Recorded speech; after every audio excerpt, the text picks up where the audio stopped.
Assalamualaikum warahmatullahi wabarakatuh. Selamat datang dan selamat bergabung kembali di podcast STI Surakarta bersama saya Kori Farum di mata kuliah Komunikasi Bisnis. Nah, nggak terasa nih kita sudah memasuki sesi atau pertemuan terakhir kita di semester ini. Nah, minggu ini kita sudah masuk di pertemuan ke-14 dan kita akan membahas mengenai komunikasi bisnis, komunikasi melalui teknologi informasi di bagian kedua. Kalau kemarin kita udah membahas kan mengenai komputer, kemudian kita membahas mengenai media penyimpanan data dan juga kita membahas mengenai internet. Nah, ini kita di pertemuan kedua ini kita akan membahas mengenai surat elektronik dan juga media sosial. Nah, langsung aja kita masuk di pembahasan pertama mengenai surat elektronik atau email. Jadi, surat elektronik atau electronic mail adalah surat yang disampaikan oleh seorang kepada pihak lain dengan menggunakan media elektronik seperti media internet. Nah, gimana sih cara mendapatkan email gratis? Nih juga pasti sudah banyak yang tahu ya, seperti situs Gmail itu. Nah, ini saya akan jelaskan sedikit mengenai langkah-langkah bagaimana sih mendapatkan email gratis. Nah, ini di situs Gmail. Nah, yang pertama teman-teman bisa mengunjungi website gmail.com, kemudian mengisi formulir pendaftaran dengan memasukkan nama, alamat, dan email atau username yang Anda inginkan, dan juga masukkan password seperti gambar yang tertera. Nah, selanjutnya teman-teman akan diarahkan untuk memasukkan informasi tambahan seperti nomor telepon, alamat email, kemudian tanggal, bulan, dan tahun lahir serta gender. Nah, kalau teman-teman sudah selesai mengisi informasi tersebut, silakan kalau selanjutnya klik berikutnya. Nah, setelah teman-teman klik di bagian berikutnya, teman-teman akan diminta untuk menyetujui semua kebijakan dari privasi akun Google. Kalau teman-teman setuju, silakan klik setuju untuk melanjutkan dan pendaftaran akun Gmail akan selesai. Nah, mudah gitu. Selanjutnya di email itu ada apa aja sih? Jadi ada beberapa komponen dalam email itu seperti ada to. Kalau to itu untuk menyatakan alamat penerima pesan email. Kemudian from, kalau from itu menyatakan nama dan alamat pengirim pesan. Kemudian ada CC atau carbon copy, ini menyatakan tembusan pesan email yang akan dikirimkan pihak lain. Ada BCC, ini blind carbon copy, ini seperti CC tapi alamat email tidak tertera dalam header pesan. Kemudian untuk subjek ini menyatakan hal atau sesuatu yang ingin disampaikan kepada pihak lain. Dan date itu menyatakan waktu dan tanggal. Kemudian sender itu menyatakan alamat email pengirim pesan. Kemudian reply itu juga menyatakan surat jawaban langsung kepada pengirim. Kemudian ada attachment, itu ada sisipan file kalau kita mau mengirimkan file berupa Word atau PDF atau video, gambar, dan lain-lain, itu bisa dengan attachment. Kemudian delete itu kita menghapus pesan. Kemudian save as a drive itu kita menyimpan file dalam bentuk drive. Kemudian inbox itu kotak surat yang masuk. Kemudian send itu file yang mengirim file ke orang yang dituju. Kemudian trash itu tempat penyimpanan file yang sudah terhapus. Nah, ini ada kemudian etika beremail. Jadi ketika beremail ini ada juga etika-etika yang harus kita penuhi. Yang pertama, dalam menyampaikan atau mengirimkan pesan lewat email sebaiknya mencantumkan nama diri Anda yang sebenarnya. Jadi usahakan menggunakan nama asli Anda. Jadi jangan menggunakan nama samaran yang aneh-aneh gitu. Itu akan menunjukkan lebih profesional seperti itu. Kemudian cantumkan ringkasan tentang apa yang ingin disampaikan dalam email tersebut dalam kolom subjek ini. Nah, ini juga banyak terjadi. Jadi misalnya ketika mengirimkan tugas UAS misalnya. Nah, teman-teman jangan hanya menyatukan tugas UAS gitu aja, tapi cantumkan secara ringkas tapi lebih lengkap gitu, seperti tugas UAS komunikasi bisnis, terus dalam kurung namanya siapa gitu. Jadi kan lebih lebih apa ya, lebih enak gitu, lebih jelas gitu kan.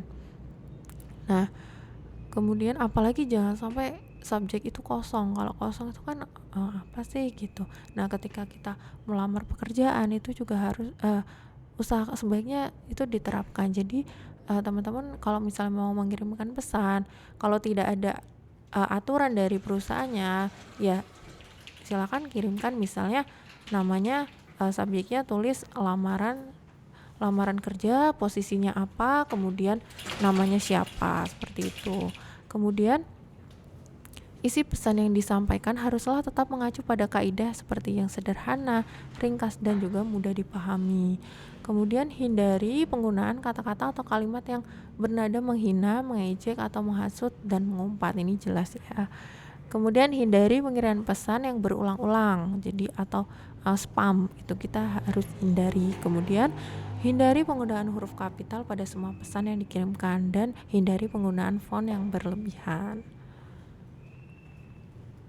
Nah, itu untuk etika bisnis. Kemudian kita etika email maksud saya. Kemudian kita masuk ke situs jejaring sosial. Jadi situs jejaring sosial atau yang dikenal juga sebagai media sosial itu adalah media pengiriman pesan instan dari satu pihak ke pihak lain dengan tujuan tertentu.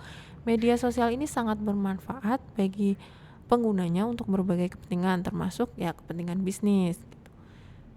Nah, ini ada beberapa macam situs jejaring sosial atau media sosial yang sudah banyak kita ketahui. Yang pertama ada Facebook.